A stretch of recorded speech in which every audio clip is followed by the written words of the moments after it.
الحمد لله رب العالمين. الرزق هي القضية المحورية التي تؤرق كل إنسان، المسلم وحتى الكافر. لكن المسلم الرزق بالنسبة له مسألة دينية منطلقها شرعي، قائمة على نصوص الكتاب والسنة وعلى الآثار. وهذه القضية تؤرق حتى الإنسان المقتدر، حتى صاحب المال. لماذا؟ لأننا أول ما ذكرنا الآن الرزق انصرفت الأذهان وتبادر إليها مباشرة مسألة المال والمادة، وهنا تكون الإشكالية. من هنا ننطلق من الحديث حول الرزق. الرزق في تصوراتنا، في مفاهيمنا، ثمة إشكاليات كثيرة. ربما هذه الإشكاليات في التطبيق أكثر منها في التنظير. كلنا نعرف أن الله سبحانه وتعالى هو الرزاق، وأن الله قادر، وأن الله سبحانه وتعالى يعلم حالنا، ويعلم حال الضعيف، ويعلم حال القوي، ويعلم حال المحتاج، ويعلم حال المكتفي. كلنا نعلم ذلك. ليس هناك مسلم يشهد بالوحدانية لله سبحانه وتعالى، يصلي لله ويقول الله أكبر ويقرأ الفاتحة، إياك نعبد وإياك نستعين، تغيب عليه هذه المسألة. لكننا إذا تطرقنا لقضية الرزق من عدة جوانب ونريدها على شكل أسئلة، لنجد أين الإشكالية في هذه القضية في أذهاننا. أولا، من هو الرازق؟ هذا السؤال الأول، من؟ السؤال الآخر، ما هو الرزق؟ والسؤال الثالث، كيف يأتي الرزق؟ كيف، ما هي الصورة والكيفية التي يأتي بها الرزق للإنسان؟ والسؤال الأخير، متى يأتي الرزق؟ من هو الرازق؟ الإنسان إذا تصور في ذهنه أن القضية كلها من الله سبحانه وتعالى، القضية ابتداء وانتهاء، لأن الله حينما يكتب رزقا لإنسان فإنه يكتب مع الرزق أسبابه. فالله سبحانه وتعالى قبل ذلك كله يريد منك أن تتعلق به ابتداء وانتهاء. يعني إنسان إذا كتب الله سبحانه وتعالى له وظيفة، سيارة، زوجة، مسكنا، سعة في الرزق، انشراحا في الصدر، جانبا من العلم، الصحة، الفهم، القبول، المحبة، وقس على ذلك من أصناف الرزق المتعددة، فإن الله سبحانه وتعالى حين يكتب هذا للإنسان يكتب معها أسبابها، فالأسباب كذلك رزق من الله سبحانه وتعالى. إذن الله هو الرازق ابتداء وانتهاء. هذا في التنظير يعلمه كثير منا، لكن جانب التطبيق هنا تكون الإشكالية، حين يتعلق المخلوق بمخلوق مثله، وحين ينزل المخلوق إلى مخلوق مثله ويتذلل له بغية قضاء حاجته وبغية استجلاب الرزق منه، تغيب عن ذهنه هذه النقطة التي هو يعرفها في تنظيره وفي مفهومه. الله سبحانه وتعالى يريد منك هنا أن تتعلق في كل أحوالك وأطوارك بمسألة أن الله سبحانه وتعالى هو الرازق، وفي السماء رزقكم وما توعدون. قال الله سبحانه وتعالى في سورة طه: وما من دابة في الأرض إلا على الله رزقها ويعلم مستقرها ومستودعها كل في كتاب مبين. على الله رزقها ليس وجوبا على الله سبحانه وتعالى. إيراد الآية هنا ليس على سبيل الإيجاب على الله سبحانه وتعالى، إنما على سبيل ضمان هذه الحالة، لأن هذا الأمر مضمون، وعد الله سبحانه وتعالى لا يتخلف. على الله رزقها، كل شيء يدب على الأرض الله هو الذي يرزقه سبحانه وتعالى. فإذا وقع في قلبك تعظيم الله سبحانه وتعالى وتعظيم كونه هو الرازق، أن تحقق قضية الربوبية في توجهك وقصدك لله سبحانه وتعالى، بحيث تتصاغر المخلوقات في ذهنك حين تدعو الله سبحانه وتعالى، فهنا يأتيك رزق الله سبحانه وتعالى مقرونا بطمأنينة وسكينة في نفسك. لذلك في الأثر اطلبوا الحوائج بعزة الأنفس فإن الأمور تجري بمقادير الله. إذن هو هنا السؤال الأول: من هو الرازق؟ السؤال الثاني: ما هو الرزق؟ ما هو الرزق؟ حين يتصور الإنسان أن يضيق الرزق تماما في قضية المادة ويغيب عنه أن المادة هي آخر أمور الرزق، بل قد تكون من أدنى مراتب الرزق، فقد يكون المال نقمة على صاحبه. لكن إذا وسعنا هذه الدائرة تطبيقا لا تنظيرا، أنا أقول الإشكالية عندنا دائما في التطبيق، تطبيقاتنا في حياتنا هي التي فيها الإشكالية. ما هو الرزق؟ إنسان يعيش في صحة، لديه مسكن، لديه زوجة، لديه أهل، لديه أمن وأمان وقبول، لديه لقمة عيش. إنسان رزقه الله سبحانه وتعالى الطاعة، يصلي لله كل يوم 5 صلوات. إنسان رزقه الله سبحانه وتعالى صحة في عقله وبدنه. إنسان رزقه الله سبحانه وتعالى تيسيرا في أموره، محبة وقبولا من الناس. إنسان رزقه الله سبحانه وتعالى قبل ذلك كله الإسلام. أنت منذ الولادة أصلا مسألة الرزق مرتبطة بك، حياتك كلها رزق من الله سبحانه وتعالى.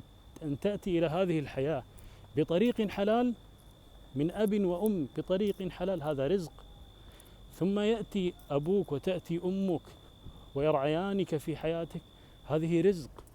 ثم يهبك الله سبحانه وتعالى الإسلام، هذه رزق. ثم تشب على هذا المعتقد، هذا رزق. ثم يهبك الله الطاعة، وقس على ذلك، كلها أرزاق. حين تغيب عن أذهاننا كل هذه النقاط ونرتب مسألة الرزق على المادة، هنا يعذبك الله سبحانه وتعالى بما اعتقدت به خطأ. سبحان الله، يقول كما جاء في بعض الآثار: من أحب شيئا من دون الله سبحانه وتعالى عذبه الله بهذا الشيء الذي أحبه أو تعلق به. التعلق هو العبارة الأدق. إذا تعلقت بشيء أكثر من تعلقك بالله سبحانه وتعالى عذبت به. وهذه تكاد تكون قاعدة مضطردة. قد يغلق الله سبحانه وتعالى عنك باب المادة، لكن يفتح عليك باب انشراح الصدر والسكينة والطمأنينة والعيش الرغيد، وأنت لا تملك إلا قوت يومك. ليش؟ لأن مسألة البركة هي التي ارتبطت بهذا الرزق القليل الذي وهبك إياه ربك سبحانه وتعالى. والكلام في هذا طويل جدا، لكن حسبنا من القلادة ما أحاط بالعنق في مسألة ما هو الرزق. السؤال الثالث: كيف يأتي الرزق؟ هنا الإشكال أننا نفكر كثيرا بالأسباب التي بين يدينا أو بين أيدينا. يعني إنسان مثلا تقدم بطلب وظيفة ما، مثلا شاب تقدم بطلب وظيفة، هو يفكر أن الأوراق ستذهب إلى المسؤول الفلاني ثم إلى المسؤول الفلاني ثم يأتي بعد ذلك القبول.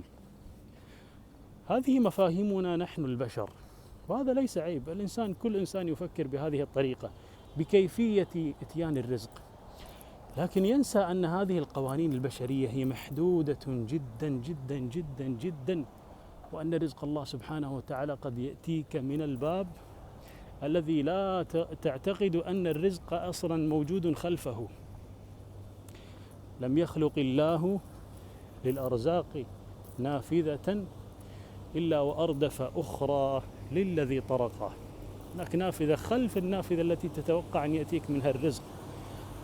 المطلوب منك أن تسعى، نعم، المطلوب منك أن تسعى في طلب الرزق، أن تسلك هذا الخط، أن تمشي في هذا الخط طالبا رزقك، لكن لا تعتقد أنه ضرورة لا بد أن يأتيك الفتح والرزق من هذا الطريق. قد يأتيك من الطريق الآخر الذي لم تحتسبه. ولذلك لما قال النبي صلى الله عليه وسلم: من لزم الاستغفار جعل الله له من كل هم فرجا ومن كل ضيق مخرجا ورزقه من حيث لا يحتسب. ترى جمال العطاء من الله سبحانه وتعالى ليس العطاء وحده، إنما عنصر المفاجأة، عنصر الإبهار، أن يبهرك الله سبحانه وتعالى بالعطاء من الباب الذي لم تتوقعه. يعني عنصر المفاجأة هو جزء من عطاء الله سبحانه وتعالى. الله لما يعطي يغدق ويفيض أو يفيض على عباده. قال شعيب: قال يا قوم أرأيتم إن كنت على بينة من ربي ورزقني منه رزقا حسنا. قيد مسألة الرزق بالرزق الحسن، والذي يتتبع كثير من الآيات يجد أن تقييد الرزق بمصطلح الحسن هو مقصود في كتاب الله سبحانه وتعالى. فشعيب هنا يعترف لقومه أن الله سبحانه وتعالى فتح عليه من أصناف الرزق الكثيرة، ولذلك في آخر الآية